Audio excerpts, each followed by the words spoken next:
And then all of a sudden it's like, oh, what's your name? Where are you from? Oh, do you know this guy down the road? Where do you live? What, do you have any kids? And you're like, oh, God, okay, yeah, sure. Let's come up with that backstory. I started writing description pieces because it stuck with me because it was such a beautiful place.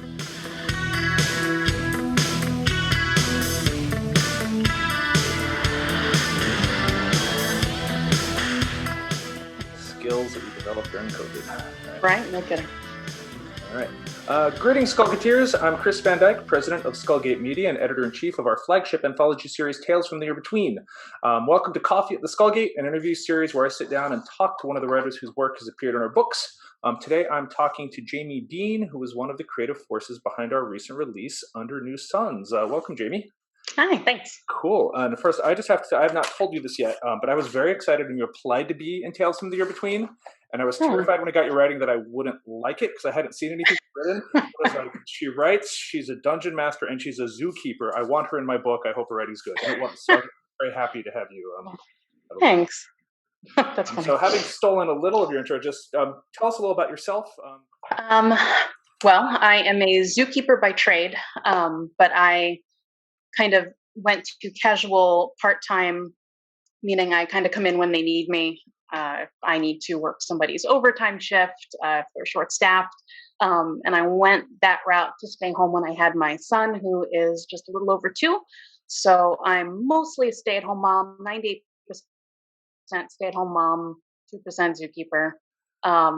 That is pretty much it. I do not lead a terribly exciting life. I do play Dungeons and Dragons, and I'm a DM, and I play in a couple different campaigns, which has been on hold since COVID. All right. So we'll get around to Under New Suns and Skullgate stuff in a bit. But apart from Skullgate Media, what writing stuff have you done? I know you're gearing up to publish a book.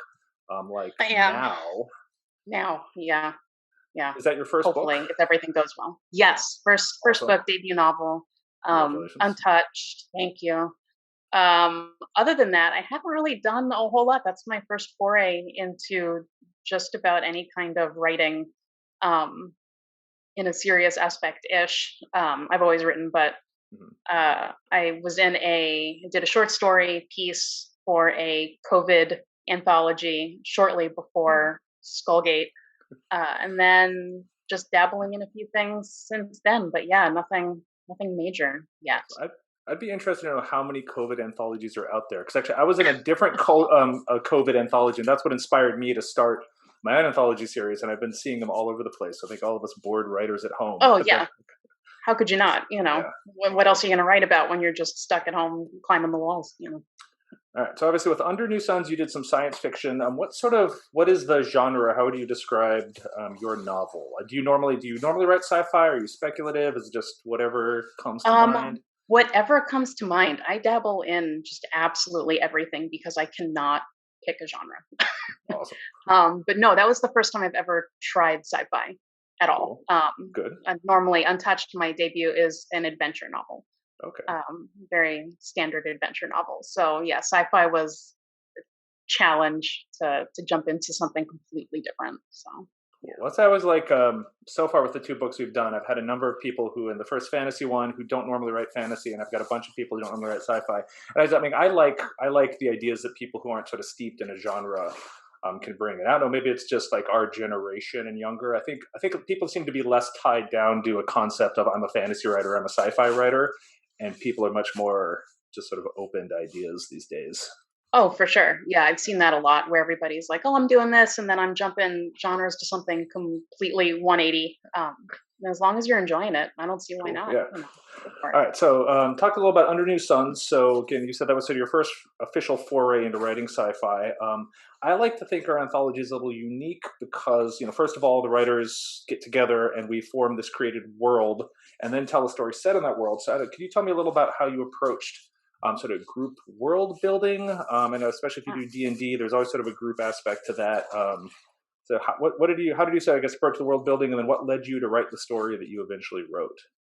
Oh, that's a good one. So I love the world building aspect of it was just amazing. I love the turn-based system. I'm really familiar with that, with being D&D based, and other RPG based. But uh, I enjoyed reading everybody else's, and I had an idea when we first went in and we were doing things like picking resources and deficits and things like that. I had all these ideas, and then every turn before mine, somebody inspired me to do something completely different.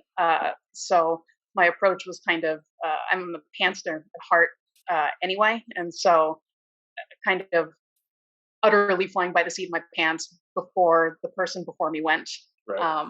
And then I wanted to do the story I did because we were talking about different things that we were interested in our group chat on Twitter. Mm. And our Corton was talking about wanting to broach a marine adventure. And I was like, well, I can do a scientific paper on the species that you Right. run into. And so I sat with her and approached that as a scientific paper, and ended up going a completely different route and decided to do a more human character driven piece, completely out of left field. I found myself writing something completely different. Um, Yeah. but yeah, I don't know if I have too much rhyme or reason to it, other than the fact that I just found myself going down Cool.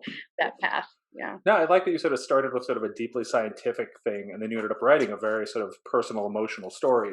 But then there's definitely that scientific background to the creatures and stuff you put into that water planet, which was awesome. So speaking of that, so one thing I know we have in common is we're both dungeon masters. And in my experience, being a writer and DMing D&D, at least in my world, have a lot in common. I'm assuming not all DMs are writers, but most of the writers I know, the DM. Just how do you think gaming influences your writing, and vice versa? Um, That's a really good question.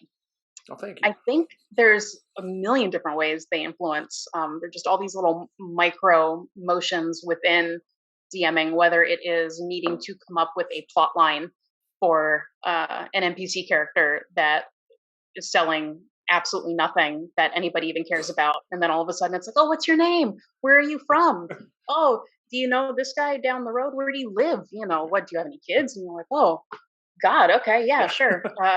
Let's come up with that backstory. When you're supposed to be slaying a dragon over here, you're over here buying, bags, So I think having to think on your feet constantly already gives you that creative spin and edge when you're writing. At least that to me is probably the biggest piece that's similar between the two.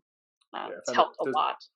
Yeah, there's nothing like you can plan for anything in your game, and of course the players are going to pick the one NPC to Oh talk yeah, to that you're like they're not part of the plot, guys. What do you know? yeah. They don't Okay, even have a name. Yeah, all right, we're going down that route. All right, we're going back to Voldemort's house. Sure, why not? right. Yeah, It's yeah. Not sure. Of course, he would love to have you for tea. yeah.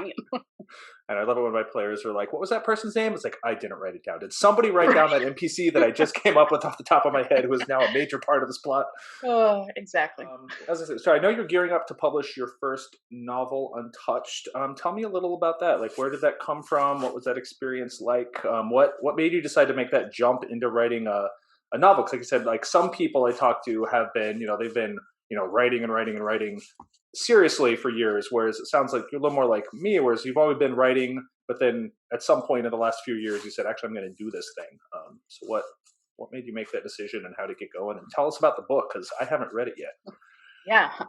So it's an adventure novel with thriller elements, lots of suspense. Basically takes place in a remote section of the Amazon rainforest in Peru. It's based off of an actual location that I traveled to a couple times Awesome. and went hiking and stayed kind of out in the middle of the rainforest. And it's on a 100-acre reserve, and only a fraction of that is discovered. And so I started writing description pieces because it stuck with me Hmm. because it was such a beautiful place, and started writing. I think I wrote like a chapter, maybe 6 pages, and my husband found it. This is probably back in 2012 to 16, I think. Okay. And then he was like, wow, this is really good. You should do something with it. And so I dabbled with it a little bit and left it. And he brought it up, actually. There was a writing convention at our local library this past January. And he was like, "You should go." We were staying in a hotel at the time, living there because we were having renovations done on our house.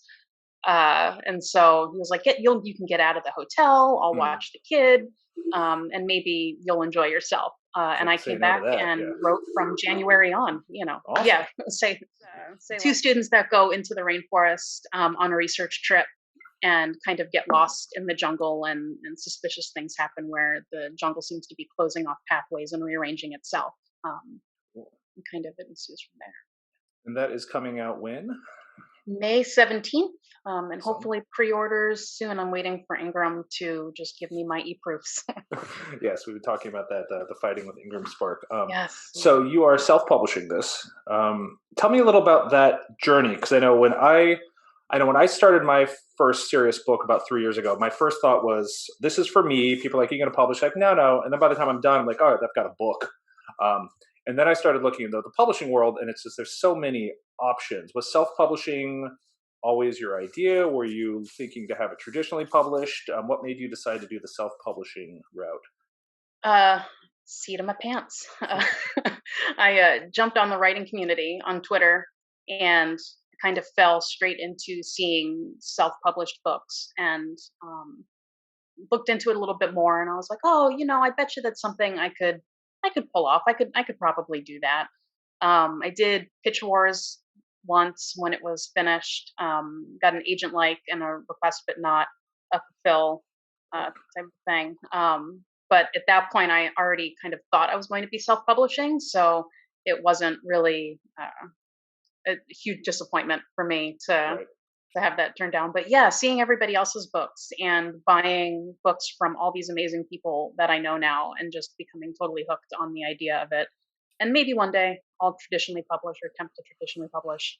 But yeah, at least this one, gonna give it the old college try and see see the reception, see Cool. how it goes. Yeah.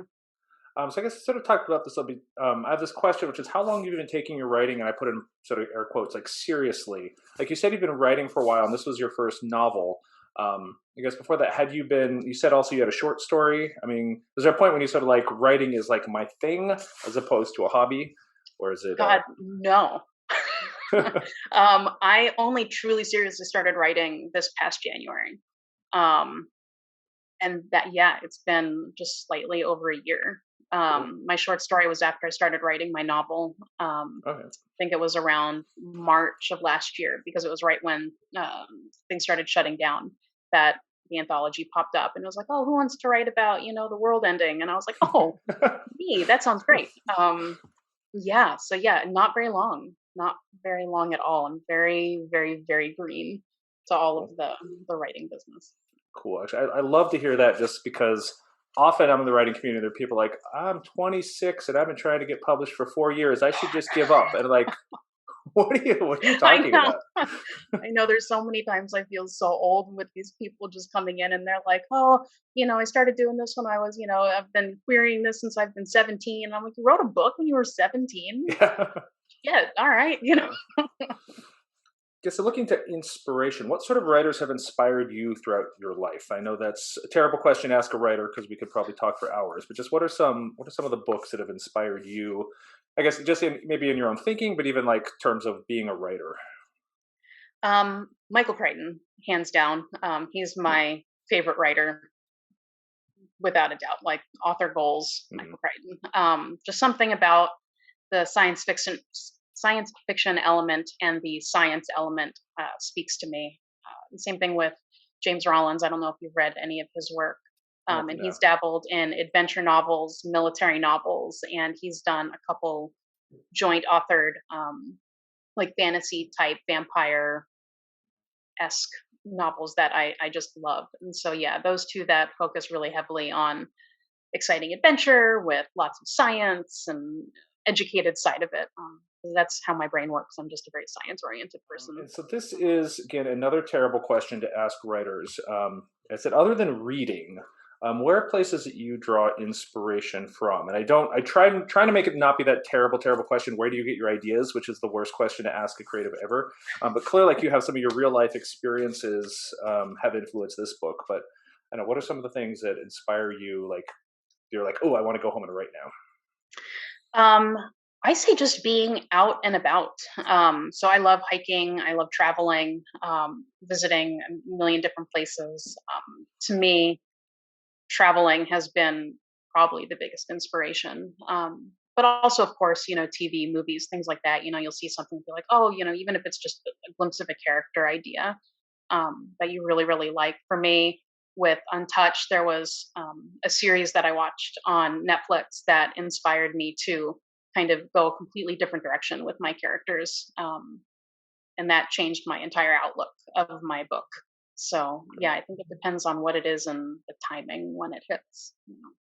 I think that's one thing a lot of writers we have in common, that it's like anything can make you suddenly have to whip out your little notebook and start scribbling frantically while other people are staring at you in the grocery store.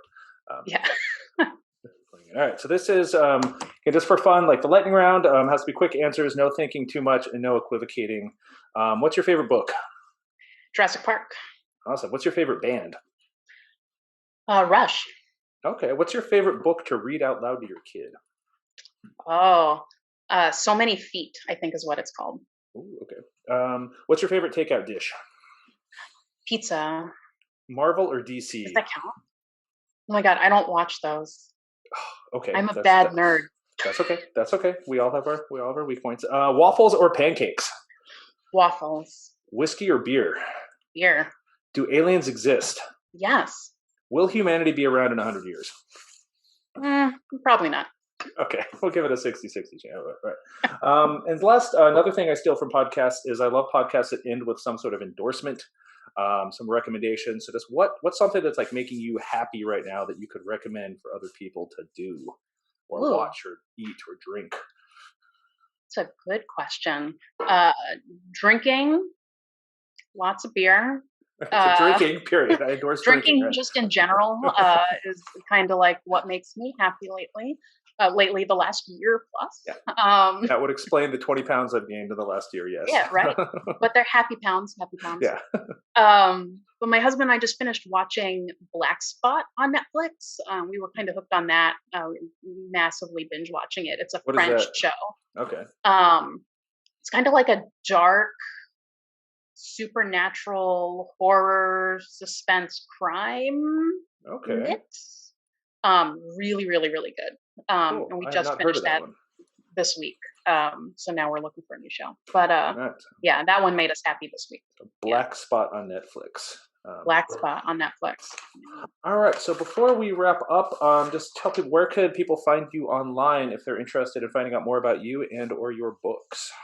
I am almost everywhere. I am at Jayme Bean Author on Twitter and Instagram, Jayme Bean Author on Facebook, Goodreads, Jayme Bean Author, and my website, JaymeBeanAuthor.com. I see a pattern there. All right. Yeah. So we will have all those links down in the show notes so people can click on those. And where's mine? All right. So that's going to be it for now. Really. So if for links to Jayme's website and social media accounts, see the show notes below. You can find Jayme's story, An Ocean Between Us, and Under New Suns, which is on sale now. You can buy it and Skullgate's other books directly from us at www.skullgatemedia.com, as well as Smashwords, Barnes & Noble, Amazon, or support your local bookstore and ask them to order it for you. And if you're a writer and are currently interested in gearing up to do we are currently gearing up to do Volume 3 of Tales from the Year Between. If you'd like to join us in creating a new world, see the application guidelines at www.yearbetween.com. We're also open to submissions for a more standard anthology and are looking for winter-themed speculative fiction, and you can read all about that at skullgatemedia.com. Don't forget to subscribe to the channel and our podcast of the same name, Sounds from the Year Between, at wherever you find your audio addictions. Don't miss our updates and content. Sign up for our newsletter or follow us on Twitter at Skullgate Media. And I will see you guys in 2 weeks. Jayme, thanks for coming by and talking. Thank you for having me. Cool.